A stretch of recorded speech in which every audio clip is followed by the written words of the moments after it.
Every spring and summer, parents sign their children up for sports for the very first time. And while many parents have also grown up playing sports, others have never ventured into the athletic arena. A book entitled Introducing Your Child to Sports answers questions about the process and guides parents to raising balanced, healthy young athletes. Please welcome author and sports psychologist Dr. Ross Flowers. Welcome. How are you? I'm very good. Thank you for having me. Your book is here, very readable, good kind of primer for anybody who's got a kid in sports. But I was looking at your background, USA World Cup, World Championship and Olympic teams, directed and founded the Applied Sports Psychology program at UC Davis, and you were a local athlete here, starting at Garfield High School. Tell us a bit about your own athletic career.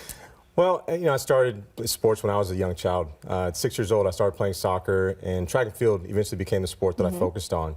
Was fortunate enough to go to Garfield High School and did pretty well in high school, won a few state championships, set a couple state records, then got a full ride scholarship on to UCLA.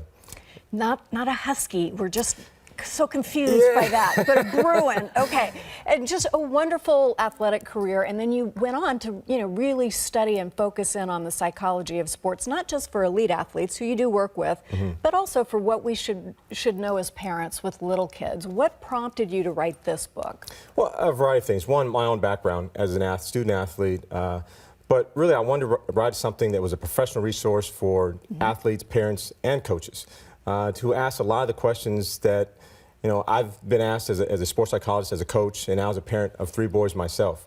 So I really wanted to give parents, coaches, and athletes a professional resource. Good luck with that, Dr. Ross. Yeah.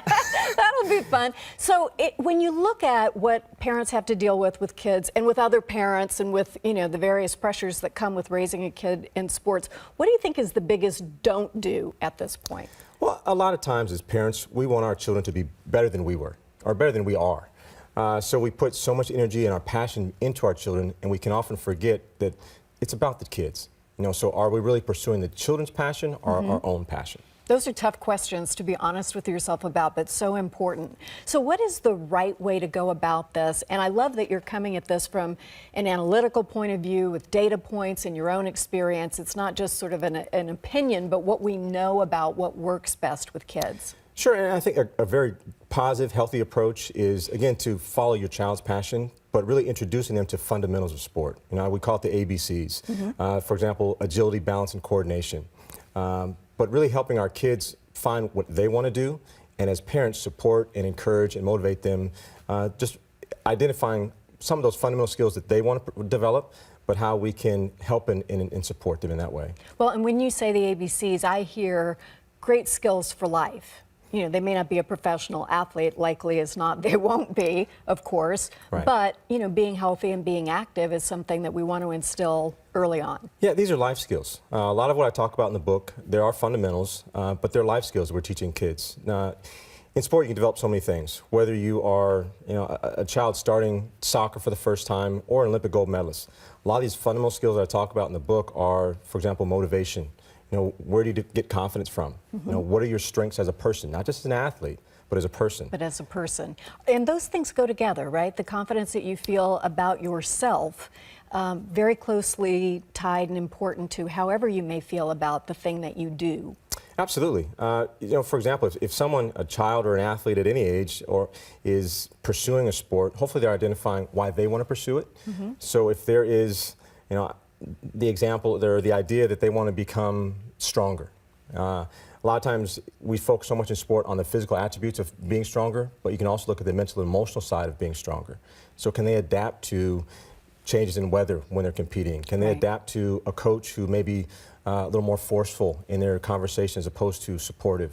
So there's mental and emotional side of development that I think we can, as parents and supporters of our children's sport, be more aware of.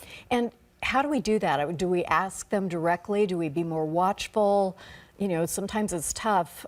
My son, if you looked him directly in the eye, would stop talking. So, you had to find some roundabout ways to get in there to discuss these things. Absolutely. I think sometimes as parents, we can listen more instead of trying to force information into our kids. Because a lot of times as kids, they'll just repeat what parents give them instead of giving them an opportunity to adapt and think on their own. So sometimes asking open-ended questions can be more helpful than telling our children what to do. Sort of the what do you think you'll do about that question. Right. Is that what you mean? Right. Okay. Teaching them how to think instead of what to think. Exactly. All right. Now, sometimes, and I've heard this from lots of parents, the child may be putting a lot of pressure on themselves. They want to compete, they want to be the best, their friends are good, they take failure really badly, and that's, painful as a parent. So if a kid's kind of taking this more seriously than you think is good for them, what would be your advice? Well, I think it always comes back to why do you want to pursue the sport? Or any activity. It could be any extracurricular activity, but it's helping them identify their passion, but also what are their strengths and how are they building their strengths. Many times in sport we get caught up in wins and losses. So an athlete wants to focus on winning every competition. Then a parent gets focused on, well, we've got to do this to win that next competition. Many times we can refocus that energy on what are you developing to become not just a better athlete, but a better individual. Then we're talking more about something that I think could be helpful for an individual long-term in life. Yeah, well-rounded. What would you say to the high school you at this point? What do you wish you'd known? Well, often I wish I could go back to that high school me. Sounds like it was a lot of fun. It was a lot of fun. And if I could go back and talk to high school me, I'd probably tell me to slow down and really enjoy the ride.